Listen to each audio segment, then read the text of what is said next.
Quiero indicarles que esta iniciativa además se empata con el proceso de fiscalización que a partir del mes de junio del presente año la Comisión de Transparencia, Participación Ciudadana y Control Social ha hecho con respecto a los créditos del Fondo Monetario Internacional. En consecuencia estamos sintonizados. Y coincide con un proyecto personal que es una investigación sobre los acuerdos que el país ha suscrito en los últimos años con el Fondo Monetario Internacional. Es una investigación que espero terminarla ya en estos días y les comento que cuando yo empecé la investigación suponía que era una investigación muy puntual donde podía investigar cada una de las cartas de intención, se ha suscrito 3, y que con eso podía dar a conocer lo que ha significado el Fondo Monetario para el país, pero yo mismo estoy sorprendido del alcance de la intervención del Fondo Monetario Internacional, porque el país ha suscrito básicamente 3 acuerdos con el Fondo Monetario Internacional, los tengo acá. Un acuerdo en marzo del 2019, otro acuerdo en octubre del año 2020 y otro en mayo de 2024. Aparte de eso, ha suscrito un instrumento que se llama de financiamiento rápido. El acuerdo de marzo de 2019 fue de 4.200 millones de dólares. El de octubre de 2020 es uno de los acuerdos más importantes en la historia del Fondo Monetario y en América Latina. De hecho, es el segundo más importante después de aquel de Argentina por 6.500 millones de dólares, y el acuerdo de mayo del 2024 por alrededor de 4.000 millones de dólares. En este momento, mientras nosotros estamos aquí hablando, ya el Ministerio de Finanzas está por firmar un nuevo acuerdo con el Fondo Monetario. Es un acuerdo bajo la línea que se conoce de resiliencia y sostenibilidad por alrededor de 1.000 millones de dólares. Los acuerdos del Fondo Monetario Internacional comprenden 2 aspectos básicos. El primer aspecto se llama consolidación fiscal, que son medidas de austeridad. Y el segundo aspecto se llama reformas estructurales, que son cambios institucionales en la sociedad. Yo les decía que en esta investigación estoy asombrado porque he encontrado cosas que realmente me llaman muchísimo la atención. Por ejemplo, hay 3 reformas estructurales importantes que son absolutamente inconstitucionales, pero que sin embargo son legales. La primera de ellas tiene que ver con los cambios en la ley de defensa de la dolarización que determinan la independencia del Banco Central. Pero de acuerdo al artículo 303 de la Constitución, el Banco Central no puede ser independiente. Sin embargo, de eso la Asamblea ha aprobado una ley que aprueba la independencia del Banco Central. Está también la ley de ordenamiento de las finanzas públicas.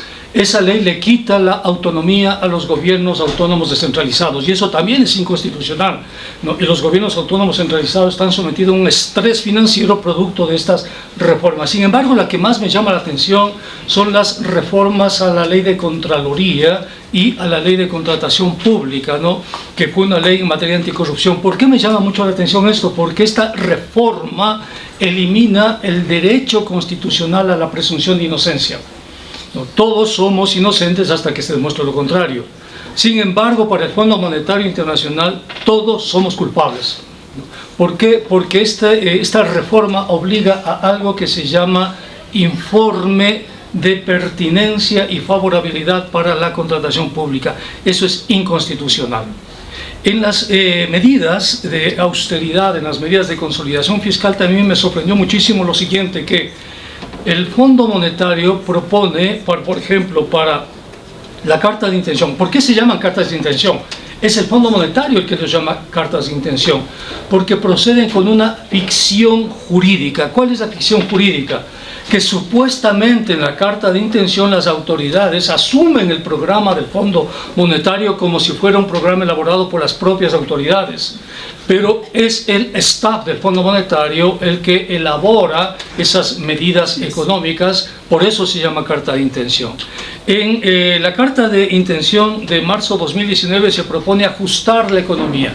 Para ajustar la economía, eso tiene un nombre técnico, se llama consolidación fiscal. Y hay un volumen, hay una regla, hay un indicador. Y ese indicador, para al menos la carta de intención de 2019, fue que había que ajustar la economía en el 5% del Producto Interno Bruto. Luego suscribieron una nueva carta de intención en el 2020 para ajustar la economía en el 5,5% y luego en el 2024 otra vez ajustar en el 5%. Finalmente la economía se ajustó en el 10% y me sorprende mucho porque cuando comparamos, por ejemplo, con la carta de intención que suscribió asimismo un SAF, se llama Servicio de Financiamiento Ampliado, a Argentina solamente le obligaron a consolidar en el 2,2%. A Honduras, la acaban de firmar en el 2023 una carta de intención, le consolidaron la economía en el 1%, pero a nosotros nos consolidaron en el 10%. ¿Qué significa esta consolidación? Significa que el Producto Interno Bruto que nosotros, si le proyectamos sin el Fondo Monetario, habría crecido hasta el 2028 en alrededor de 160.000 millones de dólares. Con los datos del Fondo Monetario, ese Producto Bruto proyectado al 2028 nos da 129.000 millones de dólares. ¿Qué significa eso? Que se produjo una pérdida en crecimiento económico de alrededor de 30.000 millones de dólares. Es lo que estamos pagando al Fondo Monetario en materia de crecimiento económico. Si nosotros proyectamos en materia de empleo, por ejemplo, el pleno empleo hasta el año 2018 estaba en alrededor del 52% de la población económicamente activa. Hoy está en el 35%. Si proyectamos el pleno empleo, nos da una brecha de alrededor de 15 puntos de la población económicamente activa. ¿Cuánto significa esto? Significa que hemos pagado al Fondo Monetario en pleno empleo alrededor de 1.200.000 empleos, ¿no? Es decir, se ha perdido más de 1.200.000 empleos. Por eso solicito aquí al fiscal las siguientes consideraciones, aparte de la desinversión pública y todo lo demás, ¿no? Solicito que se acuse al Fondo Monetario Internacional por haber provocado cambios constitucionales espurios y por crear un ambiente de derecho ilegítimo, ¿no?, que ha conducido a la violación de los derechos constitucionales a la seguridad jurídica, ¿no?, al imponer como condicionalidad las reformas al Código Orgánico Monetario y Financiero en la Ley de Defensa de la Dolarización, al Código Orgánico de Planificación y Finanzas Públicas en la Ley del Ordenamiento para las Finanzas Públicas, ¿no?, las reformas al Código Orgánico del Sistema Nacional de Contratación Pública, la Ley Orgánica de Contraloría General del Estado, en la Ley Orgánica Reformatoria del Código Orgánico Integral Penal en materia anticorrupción, ¿no?, porque eso destruyó la institucionalidad del país.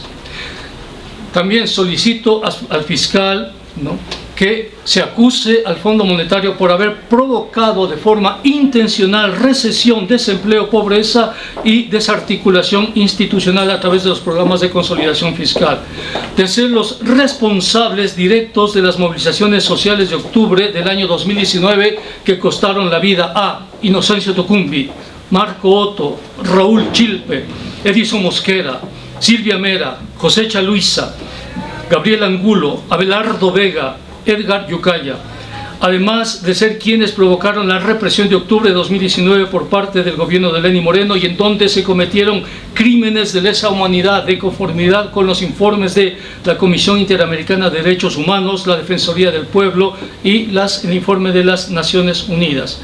Solicito también al fiscal y solicito a los miembros de este tribunal que se adhieran al informe de la Comisión de Transparencia, Participación Ciudadana y Control Social, que en lo fundamental establece lo siguiente, ¿no?, dice el informe, ¿no? 3. Solicitar se declare la ilegitimidad de la deuda contraída por el Ecuador, ¿no?, a través de la firma del acuerdo para el crédito SAF con el Fondo Monetario el 25 de abril de 2024, con fundamento en lo establecido en el artículo 290, numeral 5 de la Constitución, y solicitar al gobierno ecuatoriano que se abstenga de pagar o requerir los desembolsos derivados de este acuerdo. 5. Solicitar al Pleno de la Asamblea Nacional que se declare que el contenido y las cláusulas del acuerdo suscrito con el Fondo Monetario Internacional violentan el núcleo duro de los derechos económicos, sociales y culturales, en especial el derecho a la salud, el trabajo, la cultura, la seguridad social y a la progresividad y no regresividad de principios y derechos contenidos en la Constitución de la República. 6. solicitar a la Asamblea Nacional que active los mecanismos constitucionales disponibles para demandar la inconstitucionalidad por la forma y por el fondo del acuerdo suscrito con el Fondo Monetario Internacional. De esta misma manera, solicito al señor fiscal que este tribunal, al tenor de lo establecido por la Asamblea Nacional y al tenor de los derechos establecidos en la Constitución, declare a la deuda del Fondo Monetario y a la deuda del Banco Mundial como deuda odiosa, y en virtud de ello se lleva adelante el proceso legal respectivo para llevar al Fondo Monetario y al Banco Mundial a la Corte Penal Internacional por crímenes de lesa humanidad. Solicito también al tribunal y al fiscal, que obliguen a que el Fondo Monetario y el Banco Mundial reparen a las víctimas de la violencia de octubre de 2019 y de junio de 2022 y que pidan las correspondientes disculpas públicas. Solicito al tribunal que ejerza el derecho de repetición a las personas que llevaron adelante el proceso de ajuste económico. También solicito a este tribunal que declare como personas no gratas para el pueblo ecuatoriano a Lenin Moreno Garcés, Richard Martínez Alvarado, Verónica Artola, Mauricio Pozo, Juan Carlos Vega, Guillermo Avellán, Daniel Noboa. Se solicita también, señor fiscal y señores miembros, que se dé inicio al proceso de auditoría popular a la deuda externa del Ecuador en el periodo 2017-2024, porque la Constitución y la ley prohíben la contratación de crédito para gasto corriente. El único crédito que la Constitución autoriza es el crédito para inversión, y ninguno de los créditos, ni del Banco Mundial ni del Fondo Monetario, cumplieron con los requisitos legales y constitucionales. Muchísimas gracias. Todo lo que tiene que ver con el Fondo Monetario es geopolítica, absolutamente geopolítica. Hay una construcción institucional pero muy fuerte con el Fondo Monetario. Cuando un país suscribe una carta de intención con el Fondo Monetario, no es solamente el Fondo Monetario, eso es la punta del iceberg. Detrás del Fondo Monetario, el país también entra en una dinámica mucho más grande, porque viene el Banco Mundial, pero también viene el BID, la CAF y la Cooperación Internacional al Desarrollo. La GIZ, la Cooperación Suiza, todos ellos forman parte de un proceso global que es el proceso del ajuste. En ese sentido, hay un proceso de convergencia estratégica de todas las instituciones hacia el ajuste. No es solamente el Fondo Monetario, es absolutamente todo. Es una estrategia global. Por eso ustedes van a ver que hay algo que me parece interesante en los procesos de ajuste que he analizado en esta investigación, que espero ya poner la imprenta en estos días, y es que el ajuste plantea cambios institucionales, se llama así, se llama desarrollo de capacidades para el cambio institucional, e inciden las estructuras institucionales de una sociedad. El ajuste nunca está terminado. Si un país firma una carta de intención, en las revisiones el Fondo Monetario se arroga el derecho de incorporar más condicionalidades. Les pongo un ejemplo. En la carta de intención suscrita en el 2020 se habían establecido 13 condicionalidades al país. Cuando se termina en el 2022 este proceso, el país había cumplido 34 condicionalidades estructurales. Es decir, a cada revisión el Fondo Monetario iba incorporando más. Esto hace que haya algo que no lo vemos. Yo lo denomino la condicionalidad a la sombra. Un conjunto de transformaciones que están, si ustedes quieren, por fuera del radar del ajuste, y donde actúa el Banco Mundial, el BID, que es absolutamente clave el BID, la CAF, son parte de este proceso de ajuste. Cuando Napoleón me decía, por ejemplo, los gobiernos locales Napoleón son víctimas del ajuste, son víctimas de esta geopolítica. Yo habría esperado que la Corte Constitucional les ponga freno al Fondo Monetario Internacional. Yo presenté una demanda de inconstitucionalidad a este acuerdo de marzo de 2019, lo fundamenté, y la Corte Constitucional en el año 2019 negó esa demanda. Luego presenté otra demanda en contra de la ley de dolarización y la ley de ordenamiento de las finanzas públicas, y también hasta el día de hoy ni siquiera me dan audiencia. porque todo esto que estamos viviendo no habría sido posible sin el apoyo de la Corte Constitucional y el apoyo de la Asamblea Nacional. Así de simple, no habría sido imposible. Estos son los verdaderos cómplices de las políticas de ajuste. Y Agustín dice que otros derechos, hay bastante, pero les quiero contar una cosa nada más de otros derechos, ¿no?, que se perdieron con el Fondo Monetario, porque con esto termino, no tengo tiempo para más. Y tiene que ver con las cajas de ahorro, las cajitas de ahorro, los bancos comunitarios, que acaban de ser eliminados por una resolución de la Superintendencia de la Economía Popular y Solidaria. ¿Por qué fueron eliminados las cajitas de ahorro del control, del apoyo? Porque eso lo establece el Fondo Monetario Internacional. Y resulta que ahora miles de cajitas de ahorro, miles de entidades asociativas de bancos comunitarios son ilegales, están siendo acusados porque no tienen un marco jurídico que los respalde. También he puesto una demanda de inconstitucionalidad y tampoco la Corte Constitucional en este caso ha actuado para defender uno de los eslabones débiles de la sociedad, los circuitos de ahorro e inversión en las comunidades. Si golpean a eso, imagínense todo lo demás.